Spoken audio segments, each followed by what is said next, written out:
नमस्कार। मैं professor S Narayan Raju YouTube channel में मैं आप सबका स्वागत करता हूं। डॉक्टर धर्मवीर भारती द्वारा रचित अंधा युग से संबंधित विभिन्न आलोचनात्मक प्रश्नों की व्याख्या की इस श्रृंखला में आज मैं और एक विषय से संबंधित जानकारी प्रस्तुत करने जा रहा हूं। आमतौर पर जब भी अंधा युग की बात करते हैं तो सबसे पहले इसको किस प्रकार लें, काव्य के रूप में या काव्य नाटक के रूप में या गीत नाट्य के रूप में, और इस प्रकार अलग अलग यह दृश्य काव्य कहें या नाटक कहें या काव्य नाटक कहें, गीत नाट्य कहें, इस प्रकार बहुत संदेह आते हैं। लेकिन इससे संबंधित मैं आज गीत नाट्य के तत्वों के आधार पर अंधा युग का विवेचन अब हम करेंगे। पहले देखेंगे अंधा युग से संबंधित विभिन्न जानकारी। अंधा युग डॉक्टर धर्मवीर भारती का एक बहुचर्चित प्रयोगात्मक कृति है।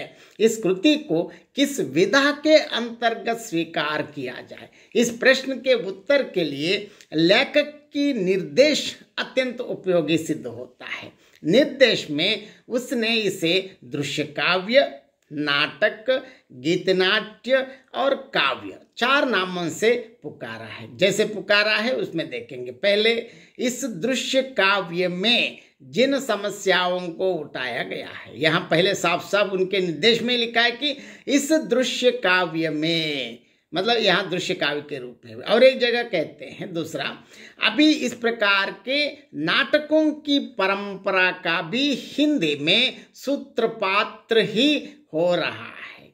मतलब यहाँ नाटक के अभी इस प्रकार के नाटकों की परंपरा। और तीसरा देखिए, वह न केवल इस गीत नाट्य वरना समस्त नई कविता के प्रभावोत्पादक पाठ की अमित संभावनाओं की ओर संकेत। मतलब वह न केवल इस गीत नाट्य, यहाँ गीत नाट्य का भी किया, मूलतः, और एक जगह कहते हैं मूलतः यह काव्य रंगमंच की दृष्टि से लिखा गया है। देखिए चारों जगह एक दृश्य काव्य कहा, नाटक कहा, गीत नाट्य कहा और काव्य भी कहा, रंगमंच की दृष्टि से।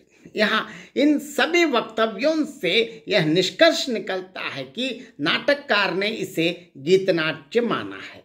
काव्य दृश्य या श्रव्य कुछ भी हो सकता है। इस काव्य की रचना रंगमंच की दृष्टि से हुई है, अतः निश्चित ही यह दृश्य काव्य है। नाटक दृश्य काव्य की विशिष्टता को स्पष्ट करता है। रचना की दृष्टि से यह एक नवीन नाट्य विधा है। गीत नाट्य के अंग इस प्रकार है। सबसे पहले देखेंगे प्रस्तावना, कथा, संवाद, अभिनय, गीत, नर्तन। इसमें सारी कथा गीतों के माध्यम से प्रस्तुत की जाती है। इसकी 2 शैलियां हैं, एक मूल अभिनयात्मक, संवादात्मक।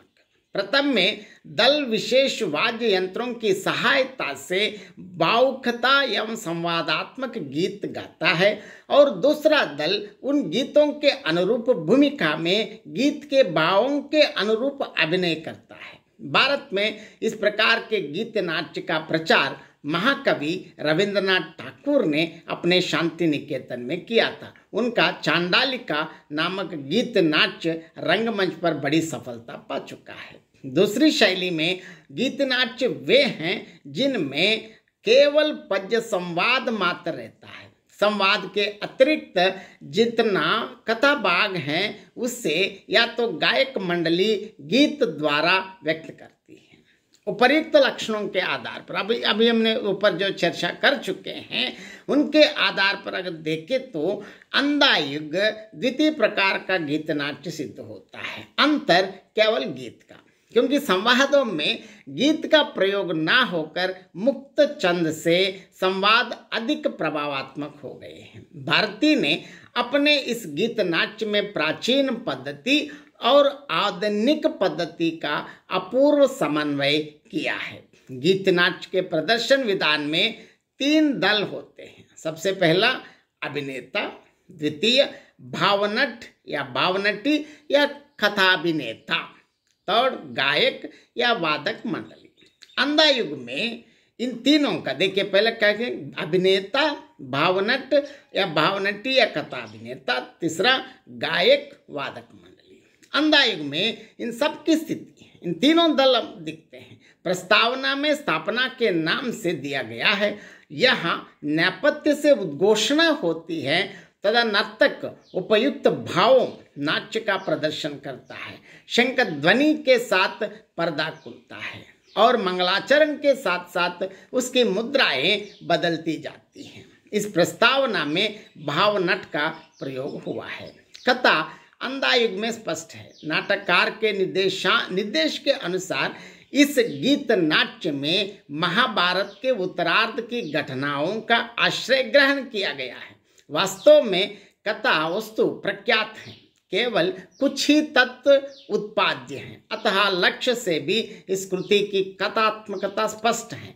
यह दूसरी बात है कि नाटककार का उद्देश्य बाह्य घटनाओं का निरूपण तक सीमित नहीं, बल्कि उनके माध्यम से युगीन समस्याओं को निरूपित करता है।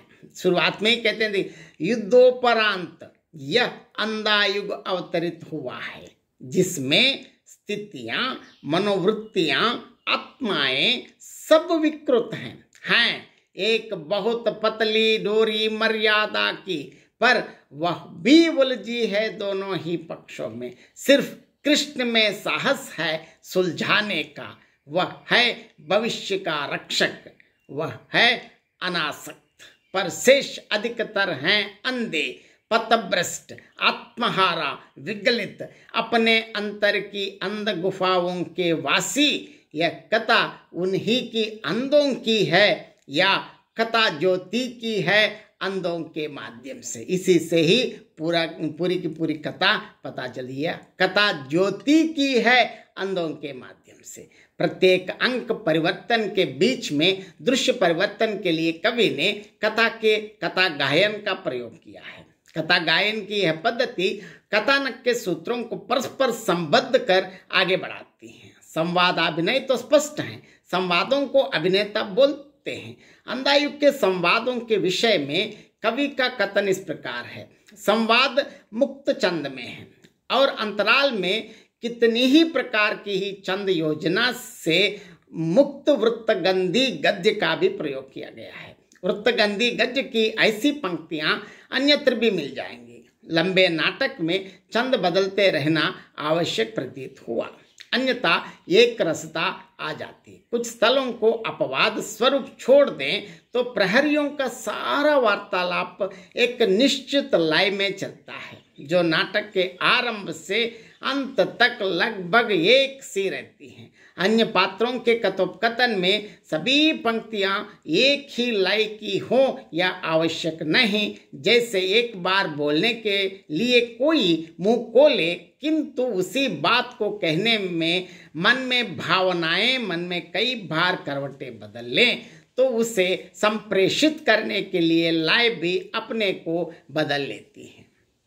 मुक्त छंद में कोई लिरिक प्रवृत्ति की कविता अलग से लिखी जाए तो छंद की मूल योजना वही बनकर रह जाती है। गीत और नर्तन गीत नाट्य के अंग हैं। अंधा युग में गीत नहीं है, क्योंकि उसकी प्रकृति मुक्त छंद के अनुरूप है। मुक्त छंद की अपनी लय होती है। नर्तन का उपयोग भी इस कृति में कम है, क्योंकि रचना भौतिकता प्रदान है।